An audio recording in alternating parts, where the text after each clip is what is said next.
Hello SPS Astrology lovers, this is Shankar Pratap Singh and you are watching SPS Astrology. Guys, आज मैं आपको बताने वाला हूं कि जब आपकी शादी हो जाती है या शादी नहीं भी होती है, अगर कोई आपका लाइफ पार्टनर है या किसी के साथ आप रह रहे हैं, शादी से पहले रह रहे हैं, शादी के बाद रह रहे हैं, तो जिसके साथ भी आपका जीवन का साथ चल रहा है, कई बार उसके साथ रहते हुए हमें बहुत ज़्यादा स्ट्रेस, बहुत ज़्यादा टेंशन, बहुत ज़्यादा डिप्रेशन और बहुत फियर का सामना करना पड़ता है। तो ऐसा क्यों होता है?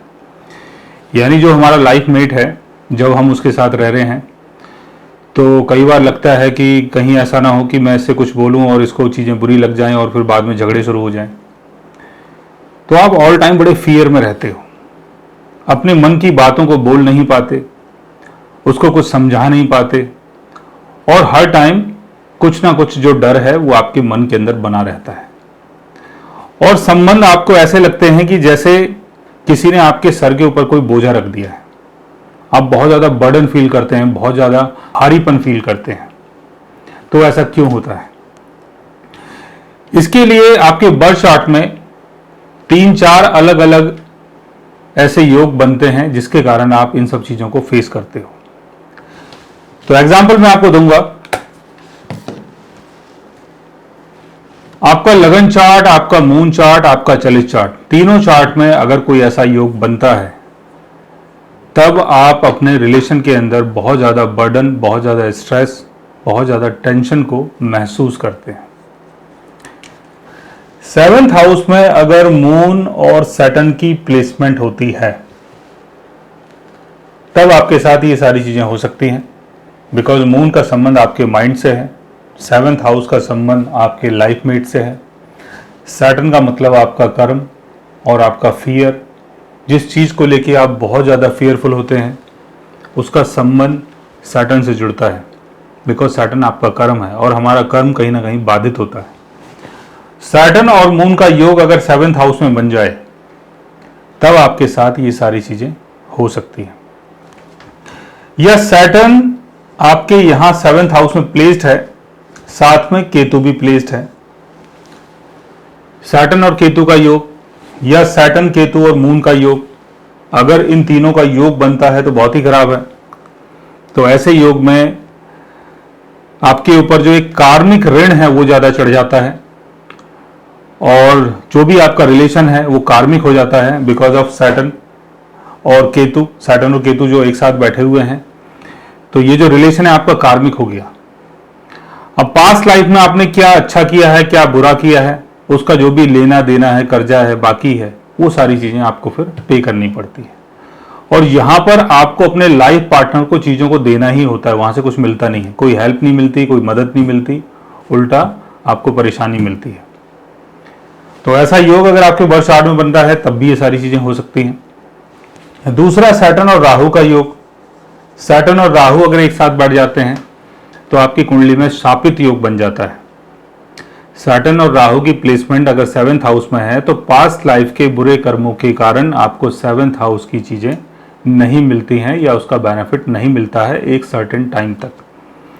लेकिन 42 की एज के बाद आपको इन चीज़ों का बेनिफिट मिल सकता है अगर राहु की प्लेसमेंट सैटर्न के साथ है और 7th हाउस के लॉर्ड की प्लेसमेंट अगर बहुत अच्छी है और साथ में वीनस की प्लेसमेंट या जुपिटर की प्लेसमेंट भी आपकी अच्छी है। यानी किसी अगर मैन का चार्ट है तो वीनस की प्लेसमेंट और किसी अगर फीमेल का चार्ट है तो जुपिटर की प्लेसमेंट को भी देखना बहुत ज़रूरी है। इसके साथ साथ लिब्रा साइन आपके बर्थ चार्ट में कहीं भी हो। लिब्रा साइन हो सकता है कि आपके 1st हाउस में हो, आपके 10th हाउस में हो, आपके 4th हाउस में हो, आपके 11th हाउस में हो, आपके 12th हाउस में हो, कहीं भी लिब्रा साइन हो सकता है। हो सकता है आपके 7th हाउस में ही लिब्रा साइन हो।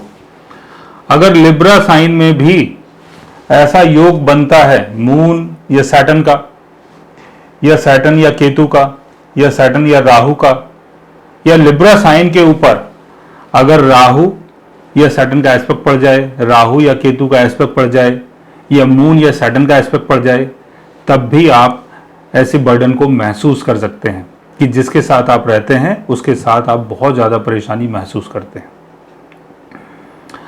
अगर केतु की प्लेसमेंट यहां पर होती है, मून के साथ होती है, तो इमोशनली आप इनिशियल लाइफ में अपने लाइफ पार्टनर से बहुत ज़्यादा अटैच्ड होते हैं, लेकिन बाद में उसके बाद आपका सेपरेशन होता है।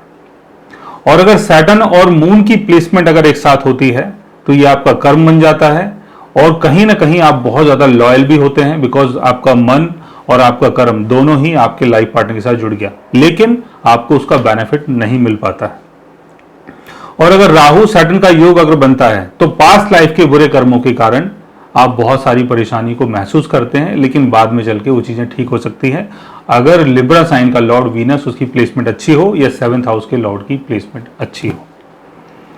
तो ऐसा योग अगर आपके बर्थ चार्ट में कहीं बन रहा है तो आप इन सब चीज़ों को फेस कर सकते हैं। दूसरा, मंगल की प्लेसमेंट भी अगर इसके साथ होती है, अगर मंगल भी यहां पर बैठ जाता है, मार्स या मार्स का एस्पेक्ट अगर पड़ जाता है लिब्रा साइन के ऊपर या 7th हाउस के ऊपर, और 7th हाउस के ऊपर अगर सैटर्न या केतु या मार्स तीनों का एस्पेक्ट पड़ रहा है, या सैटर्न राहु और मार्स का एस्पेक्ट पड़ रहा है, तो लाइफ पार्टनर के साथ बहुत ज़्यादा झगड़ा होता है। जब भी बात होगी तभी झगड़ा होगा, तो झगड़ के आप परेशान हो जाते हैं और आपको लगता है कि बस अब तो बहुत हो चुका है, अब अलग अलग हो जाते हैं। तो ऐसा योग अगर आपके बर्थ चार्ट में बन रहा है तो आपको अपने रिलेशन को बहुत सावधानी से मैनेज करना है, अदरवाइज आपका जो रिलेशन है वो बिगड़ सकता है। और जैसे मैंने आपको बताया कि सैटर्न और केतु का योग अगर लिब्रा साइन में होता है या 7th हाउस में होता है या 7th हाउस के ऊपर या लिब्रा साइन के ऊपर सैटर्न या केतु का एस्पेक्ट पड़ जाता है, तो ये जो रिलेशन है ये आपका कार्मिक है, यानी पास्ट लाइफ में आपने अपने पार्टनर को नुकसान पहुंचाया होगा या उससे कुछ लिया होगा, तो इस लाइफ में आपको वो सारी चीज़ें उनको देनी पड़ती है।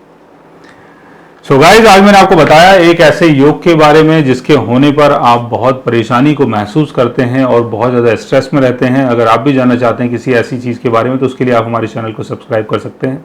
और अगर आप हमसे बात करना चाहें, कंसल्ट करना चाहें, पर्सनली हमसे मिलना चाहें, तो आप हमारी वेबसाइट के थ्रू, हमारे ऐप के थ्रू हमसे मिल भी सकते हैं, बात भी कर सकते हैं, और गाइज आप हमसे कंसल्ट भी कर सकते हैं। So guys, take care, love you all and good bye.